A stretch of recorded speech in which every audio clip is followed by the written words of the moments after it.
action shot. So we did.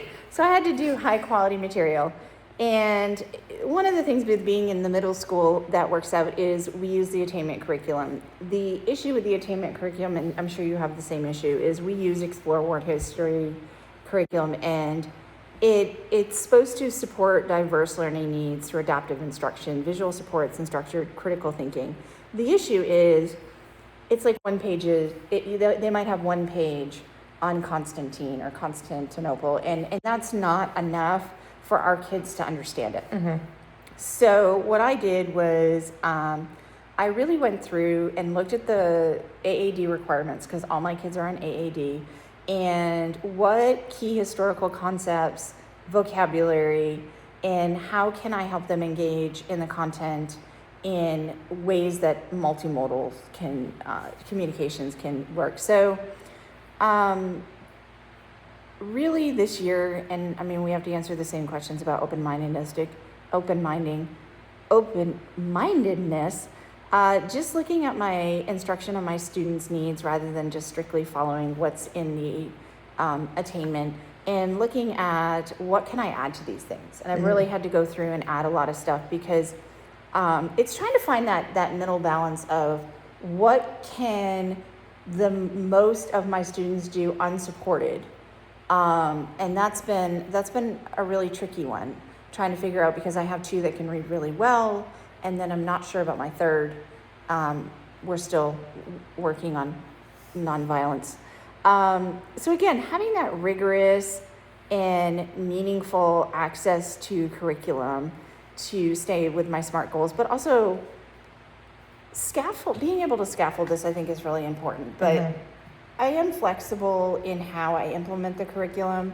I do implement the curriculum, but it's got to be flexible, and I showed you a little bit of how I put all of those pieces together, and self-reflection, really analyzing which parts are truly effective. And actually, there's been a few videos that I played and went, oh my gosh, I'm sorry guys, that was really terrible. Or looking at the order and kind of figuring out, because I stick it into the slideshow, realizing that it might fit better, even sometime in this curriculum, finding out that the chapter I put it in, it might fit better. And just the curiosity of really wanting to look beyond basic conversation and comprehension, like why and how, but using adaptive materials. There is not a lot of stuff out there. It's really difficult to find those pieces. And just, again, the educational equality is really important, because we need our students to participate in meaningful, engaging ways, and not just a cut and paste activity. And even today we did a thing on magnets, and they were like on it, and they knew, and when they would question, we'd take it out, a magnet and whatever, and they'd question it and do it. But what they actually showed us was, we've done magnets for like 3 weeks, maybe 4 weeks, and they've gotten it. And that's okay. Yeah, well, I mean, and that's what they kind of needed. And I mean, it was over 3 chapters, but that's what they really needed, and going over that and really teaching my EAs that it's okay that we go back over the material. Again, a lot of these things are like 8 or 9 pages long, and I'm like, really, that's just not enough for them. So for you, how do you balance the supports you need, but also the curriculum, and still having all those high expectations for all your students? And like you said, it's really tough, because, we're given a set curriculum, but like in elementary, I like some pieces of this curriculum, but I like some pieces of this curriculum. So sometimes it's taking a little bit of both worlds and meshing them. But also, like I like that you mentioned AAD. So when you get to AAD, especially the ones that stay on that pathway, you have to teach them English 3.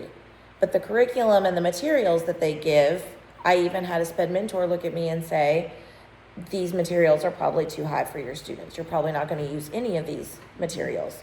So it's about taking the materials and adapting it down to your students to where it's also interesting. So my intern did a lesson on one-to-one correspondence, but she tailored it to each student. So like the student that liked cars, he had to count out the cars. But also, you know, so providing, like you were talking about the magnets, they tend to like the hands-on stuff. So if we can tailor it to make it more hands-on, the visual supports, those types of things. And that, I mean, you already just touched on my next question of specific strategies that have worked well for sustaining long-term growth and motivation when implementing new instructional material, you know, making it interesting to them.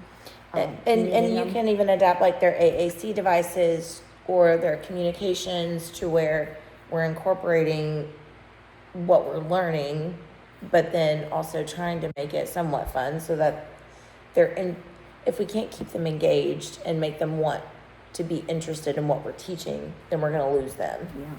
Thank you.